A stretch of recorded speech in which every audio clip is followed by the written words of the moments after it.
Hey everybody, Ethan here. Today I'm going to talk about metabolic alkalosis, specifically its initiation and its perpetuation.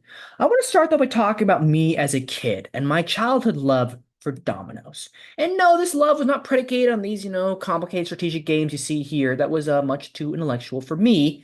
The truth is, I was and still am a simple child enamored by crude mayhem. And because unfortunately I didn't have access to these sort of explosives seen at this air show, the closest thing I could access to fulfill this desire for destruction was dominoes. For literal hours, I would line up many more dominoes than you see in this picture and just knock them down. Certainly, it's because of my zeal for chaos, as I mentioned earlier, but at a deeper level. I really think I appreciate this idea of a chain of events, right? One thing causing another thing, causing another thing. I love the idea that one flick of my finger could cause, 100 different things to happen, essentially, 100 dominoes in another, and create this humongous, loud mess that my mom would then yell at me to clean up. So I just kept doing it again and again and again, knocking them down, bringing them up, knocking down, bringing them up. And really, because of this, you could just call me, really, a young Sisyphus. Instead of pushing a boulder up a hill, I was pushing my dominoes up again and again and again. And yes, Albert Camus, I did enjoy it. Jesus, that was a horrible joke, niche, lame, bad history nerd joke.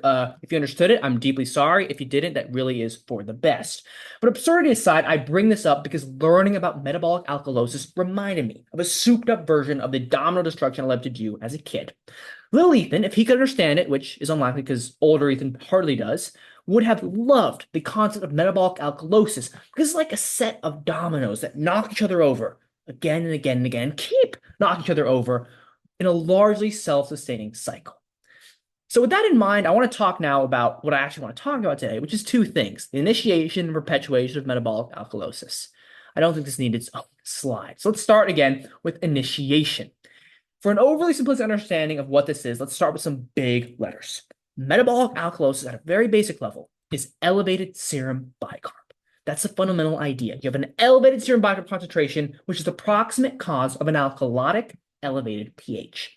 But how do we get there? Let's use a clinical case to illustrate. We have a 23-year-old male ingesting sparkling water, a croissant, and assorted breakfast items, pictured at right. He then decides to drink 3 visibly spoiled, horrible-smelling glasses of lukewarm milk that was left on a counter for over 24 hours. Thankfully, this is, as of now, only a hypothetical clinical case. 2 hours later, this individual develops severe vomiting. What happens here? Well, from an acid-based perspective, vomiting is a loss of acid, right? That's stomach acid, hydrochloric acid. You're vomiting up. That's no longer in your stomach because you're trying to get that bad food out of your body. And from an acid-based perspective, this matters because usually, via this equilibrium seen here, the stomach acid eventually gets neutralized by bicarb secreted by the pancreas. So if there's less hydrogen ions because you vomited out, the bicarb that would have been used to neutralize this hydrogen ion is not going to be converted into carbonic acid. It's not going to be converted to CO2 and H2O. And instead, you're going to just have more free bicarb. And that, again, will elevate your bicarb. So that's the basic mechanism as to how vomiting causes metabolic alkalosis. But vomiting isn't the only thing that can cause metabolic alkalosis. There's no multitude of causes. Let me just run them very quickly. Intracellular shift of H plus ions. We'll talk about this later, but think hypokalemia. GI loss, we just explained that, vomiting. Renal hydrogen ion loss, I want you to think about aldosterone, right? Think about these alpha intercalated cells. If you stimulate via aldosterone these transporters on those cells, you're going to excrete more acid in the urine, and it's going to cause a metabolic alkalosis. Retention or addition of bicarb, there's something called milk alkali syndrome. Basically, if you just take a lot of antacids, you're basically ingesting base. And by ingesting base, that base can have to be neutralized by those existing acids in your body. That means more bicarb that won't be neutralized by the acids, and instead working to neutralize the base you're ingesting, leading to elevated serum bicarb. And lastly, volume contraction or contraction alkalosis, in other words. This is a little interesting. I want to think a little more about this because contraction alkalosis basically means if you lose a lot of fluid and that fluid has a low bicarb concentration in it, that means the fluid left in your body, right? Lower volume, but similar amount on top of numerator of bicarb will have a higher effective concentration of bicarb, leading to elevated serum bicarb concentrations and thereby a metabolic alkalosis.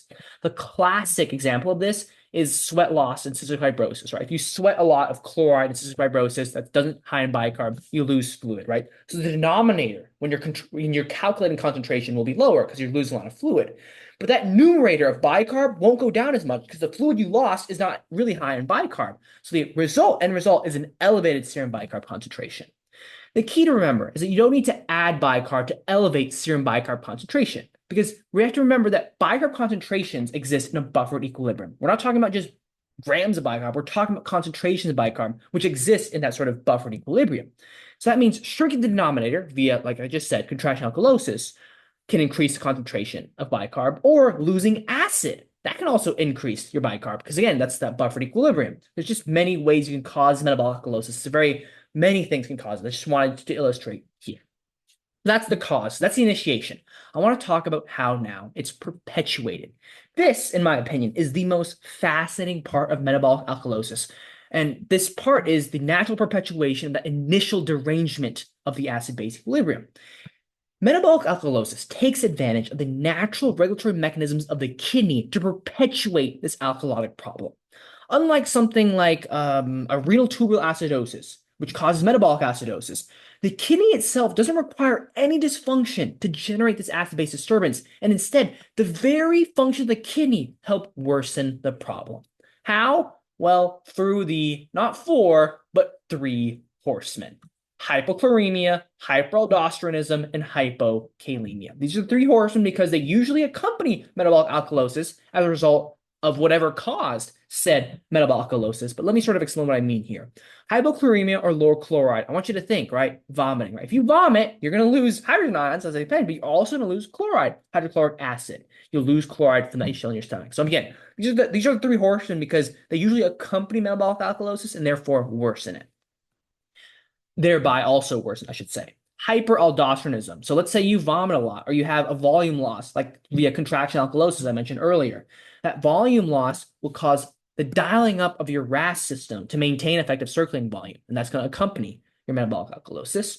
Hypokalemia, and as we will discuss very soon, hypokalemia in of itself can cause metabolic alkalosis, and even if not the exact cause, it's at the quote-unquote scene of the crime. It can make things worse. So enough beating around the bush about these three horsemen. Let's talk about each horseman in more detail. I want to start with hypochloremia. Hypochloremia directly impairs the kidney's ability to correct metabolic alkalosis. Why? One of the ways the kidney tries to correct metabolic alkalosis is in the beta intercalated cells of the collecting duct. It's via this channel here called pendrin. Again, I apologize for my horrible penmanship. Penmanship? Oh boy. I don't know why. Okay, stop wasting time. Focus, Ethan. All right.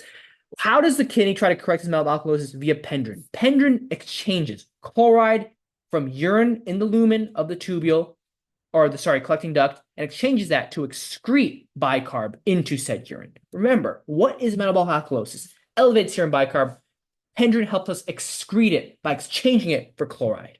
However, if you are in a hyperchloric state, because you vomited a lot, because you drank bad milk, right? There's not going to be a lot of chloride in the lumen to exchange for bicarb. And that means that the ability for the kidney to correct this metabolic alkalosis is impaired because this hypochloremia means there's not enough chloride to exchange for the bicarb, and that's a problem. Next, hyperaldosteronism. Again, let's say you have a contraction alkalosis. You're in a volume depleted state. So aldosterone's really pumping hard to try to hold on to volume. A side effect of aldosterone itself, in addition to those ENaC channels which pull in sodium, it helps stimulate the release of protons into the urine via these H plus HPases and HK HPases in the alpha intercalated cells of the collecting duct.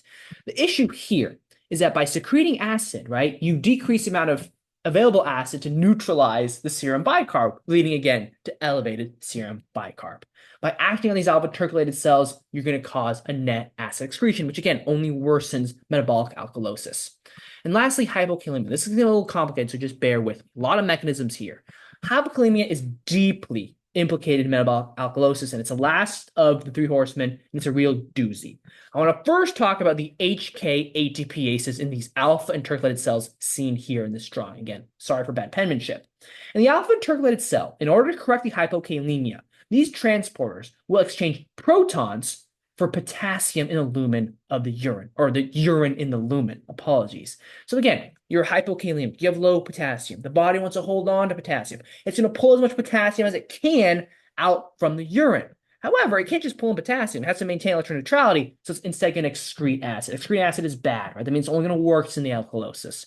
Also, within the body, outside the kidney, there's a similar hydrogen for potassium exchange that happens, right? In order to elevate serum potassium, because you're in this hypokalemic state, there's going to be potassium from cells that exit cells into the serum, into the extracellular space. And in order to maintain electron neutrality, it's going to have to absorb hydrogen. That absorption of hydrogen means there's less circulating hydrogen to neutralize bicarb, which again is going to worsen the metabolic alkalosis. Additionally, seen down here in this bottom picture, in the proximal column-veted tubule, hypokalemia stimulates the activity of glutaminase, which is ultimately responsible in a multi-step reaction I will not explain or get into because this video is long enough already, for turning glutamine into ammonium and bicarb in these PCT cells. Ammonium is secreted in the urine, and this is in the urine, yes, in the lumen. And this is another way to cause net acid excretion. Remember, ammonium is a key way that the body excretes acid, as the proton on that ammonium could have been used to help correct the alkalosis, but instead is being urinated out of the body. We're not done yet. One more slide. Hypokalemia also in that proximal column-veted tubule activates the NBCE1 transporter and the NHE3 transporter, seen both here with this horrible handwriting. Why does that matter? Well, by increasing turnover of the NHE3 channel, you're going to pull in more sodium, you're going to excrete more acid. That acid's going to combine with bicarb in the urine to create, ultimately, water and CO2, which is to come back into the PCT cell, react via a reaction catalyzed by carbonic anhydrase to create protons and bicarb. Because we have NBCE1 regulated, any bicarb in this PCT is going to be sucked out back into the blood, and that proton is again regenerated to help continue the cycle further. This, again, is going to be a cycle, and upregulating this activity, the speed of this activity, only worsens the metabolic alkalosis because you're going to keep generating more and more bicarb, which is going to be reabsorbed in the blood. This net bicarb reabsorption, again, only further elevates those serum bicarb levels. So again, a lot of mechanisms by which hypokalemia only worsens the metabolic alkalosis. But the reason why I kept mentioning from the top that this is self-perpetuating is that all these three horsemen are interconnected. It is a vicious cycle. We understand that each of these three things are a problem independently from an alkalosis perspective because they each independently either cause, bicarb retention or net acid excretion. But additionally, to make things even worse, they also cause each other. In terms of hypochloremia, let's think about the potential consequences of low chloride. Chloride matters for a lot of reasons, but perhaps chief among them is that chloride is sensed by the macula densa, seen here as filtrate reaches it via the thick ascending limb, right? You got all this filtrate running the thick ascending limb, and the macula densa is like a sensor, like, okay, what's going on in there, right? Sodium chloride is what's sensed. The movement of sodium chloride is what's sensed by the macula densa. And it's like the body's standing for volume because the body assumes that there's a set concentration of sodium chloride in the blood or filtrate. So that by that logic, the amount of sodium chloride moving through at any given time is a good stand-in for the amount of fluid moving through at any given time, right? Low chloride gives a perception to the macula densa that there is low volume, stimulating aldosterone release in order to protect the effective circulating volume. So we already know hypochloremia is bad for metabolic alkalosis. Now the hypochloremia causes the aldosterone issue, which is also bad for metabolic alkalosis. But the thing is that aldosterone secretion leads to hypokalemia. Why? Well, aldosterone secretion leads to the stimulation of ENaC, right? Because why does aldosterone exist? To try to help the body hold on to fluid. ENaC helps the body pull in sodium from the urine, and water is going to follow, right? So that's going to be pulled in. But again, what happens eventually is you pull in these positively charged ions, you end up pushing out a positively charged ion, which is K plus via the ROM-K channel. So by stimulating aldosterone, because you're in this hypochloremic state, you're ultimately going to cause hypokalemia, which we've already discussed before through many mechanisms, only worsens the metabolic alkalosis. So yes, that is a vicious cycle. And as we put things together, I want to return to the clinical case, return to my hypothetical vomiting, and sort of explain how all these things work together. Vomiting, in this case, after I drank those 3 cups of horrible spoiled milk, induces H+ loss, which in itself causes metabolic alkalosis, but it also causes hypochloremia, right? Because it's hydrochloric acid, you're going to lose chloride ions. Hypochloremia is sensed by the macula densa. It's interpreted as volume depletion, which stimulates aldosterone secretion. That hyperaldosteronism stimulates H plus and K plus secretion, worsening alkalosis, but also causing hypokalemia. And by many mechanisms that we discussed earlier, the hypokalemia further exacerbates the metabolic alkalosis. So that's a vicious cycle. That's a three horsemen. That's a self-fulfilling, perpetuating cycle. So, just as a review for what we talked about today, there's a lot of things, but at a basic level, metabolic alkalosis is caused by a number of physiological processes, including vomiting, that fundamentally elevate serum bicarb. There are many processes that can do this because bicarb is a buffer. That's like a buffer that exists in an equilibrium, and we're talking about concentration. There's many ways you can affect that. Also, metabolic alkalosis is perpetuated because hypokalemia, hypochloremia, and hyperaldosteronism, these are tongue twisters, all of which usually accompany metabolic acidosis and cause alkalotic change independently, also all directly cause each other. This is poorly worded, so let me rephrase one more time. The reason why metabolic alkalosis is self-perpetuated because you have these three things that all independently make alkalosis worse, but all also cause each other to occur, meaning that you're just sort of fulfilling this cycle that just has an end result of more metabolic alkalosis. So I hope in this roundabout, somewhat unclear way, this somewhat made sense, and I hope this was at least somewhat engaging. Here are my works reference. Thank you so much to my professors and all the sources that really formed the conceptual basis for this video. Take care now. Have a good one. Bye-bye.